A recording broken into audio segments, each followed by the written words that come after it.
Hello everyone. तो आज हम देखेंगे क्लास 10 साइंस बायोलॉजी का फर्स्ट चैप्टर जो कि है आपका लाइफ प्रोसेसेस। इसका न्यूट्रिशन वाला पार्ट आज हम समझेंगे एनसीईआरटी लाइन बाय लाइन। सबसे पहले हमारा टॉपिक है न्यूट्रिशन। तो न्यूट्रिशन होता क्या है हम सभी को पता है।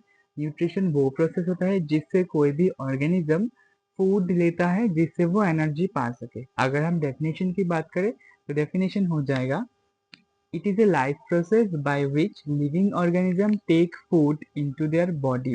ठीक है, हम फूड क्यों लेते हैं ताकि हम उससे एनर्जी पा सके।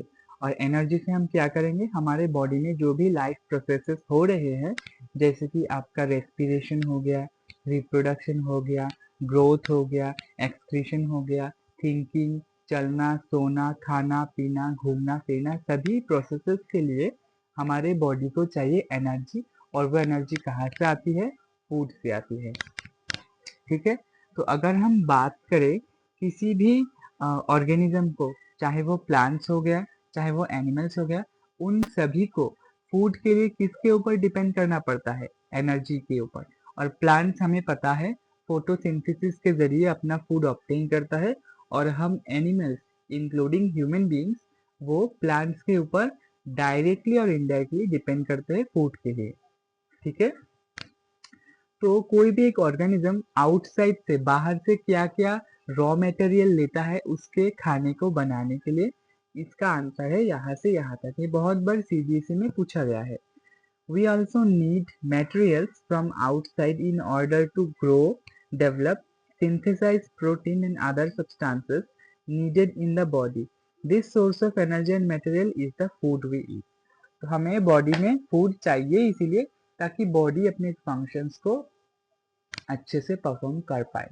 ठीक है, तो लिविंग बींग्स जैसे कि आपका प्लांट्स हो गया, एनिमल्स हो गया, वे सारे इस एनर्जी या फिर इस फूड को कैसे पा सकते हैं। ठीक है, ठीक है, तो हम सबसे पहले देखेंगे जो हमारे प्लांट्स होते हैं। तो प्लांट्स हमें पता है फोटोसिंथेसिस के जरिए अपना खाना बनाते हैं।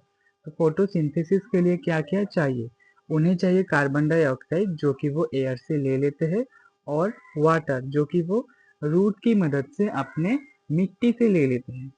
ठीक है, और इन्हें हम क्या बोलते हैं, ऑटोट्रॉफ। यानी कि क्योंकि ये अपना न्यूट्रिशन, अपना खाना खुद बनाते हैं, किसी के ऊपर डिपेंड नहीं करते हैं। और इसका एग्जाम्पल है green plants and some bacteria. तो हमें पता है जो भी ग्रीन प्लांट्स होते हैं हमारे चारों तरफ जो पेड़ पौधे होते हैं वो सभी फोटोसिंथेसिस प्रोसेस के हेल्प से अपना खाना बनाते हैं। और कुछ बैक्टीरिया भी इस क्षमता के अधिकारी है, वो भी इसे बना सकते हैं। लेकिन इम्पोर्टेंट तो वो है जो कॉम्प्लेक्स सब्सटेंसेस को अपना फूड के लिए हेल्प मतलब कंज्यूम करता है। जैसे कि हो गया आपका हिटेरोट्रॉप्स।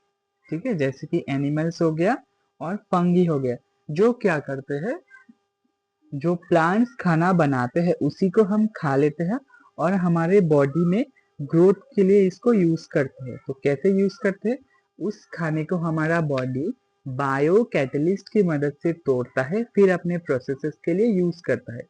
अब ये बायो कैटलिस्ट क्या है, बायो कैटलिस्ट यानी कि ऐसे केमिकल्स हमारे बॉडी में प्रेजेंट है जो प्लांट्स के प्रोडक्ट्स को सिंपल ऑर्गेनिक मॉलिक्यूल्स में तोड़ देता है।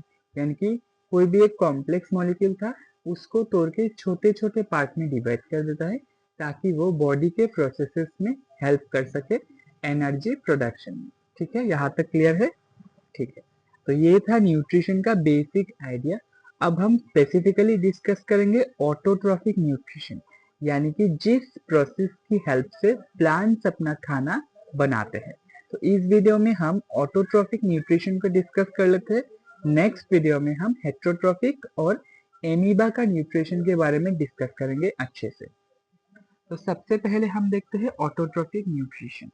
तो हमें पता है ऑटोट्रॉफिक न्यूट्रिशन क्या होता है, जो प्लांट्स कार्बन और एनर्जी रिक्वायरमेंट के लिए फोटोसिंथेसिस में यूज करता है उसी को प्रोसेस को हम बोलते हैं ऑटोट्रॉफिक न्यूट्रिशन, और जो कि फोटोसिंथेसिस में कैरी आउट होता है। अगर हम डेफिनेशन की बात करें तो इसका डेफिनेशन ऐसे आप लिख सकते हैं कि type of nutrition in which living organism such as plants and few bacteria synthesize their own food with simple inorganic substances, जैसे कि आपका कार्बन डाइऑक्साइड हो गया, जैसे कि आपका वाटर हो गया, एयर हो गया, ठीक है, इसी की मदद से करते हैं। तो जो एनर्जी बनता है प्लांट्स के बॉडी में, जब उसकी रिक्वायरमेंट है तब तो वो फूड खाना खा लेता है, लेकिन जब उसकी रिक्वायरमेंट नहीं है, यानी कि जब उसकी ज़रूरत नहीं है, तब प्लांट उसे स्टोर करके रख देता है। और कैसे स्टोर करता है? उसे स्टोर करता है कार्बोहाइड्रेट्स, ठीक है, ये लाइन इंपॉर्टेंट है। which are not used immediately are stored in the form of starch, यानी कि कार्बोहाइड्रेट फोटोसिंथेसिस में प्रोडक्शन होता है, लेकिन जब कार्बोहाइड्रेट यूज नहीं होता, यानी कि जब प्लांट्स को एनर्जी की जरूरत नहीं है, तब वो उस कार्बोहाइड्रेट को स्टार्च के फॉर्म में स्टोर करके रख देता है। ठीक उसी तरह अगर हम एनिमल्स की बात करें, यानी कि ह्यूमन बींग्स, तो जब एनर्जी की रिक्वायरमेंट नहीं है बॉडी में, तो वो एनर्जी को ग्लाइकोजन के रूप में स्टोर करके रख देते हैं। ठीक है, ये बहुत ही इंपॉर्टेंट दो लाइन्स हैं। तो हमें पता है जो प्लांट्स यूज करते हैं उसको हम बोलते हैं ऑटोट्रोफिक न्यूट्रिशन।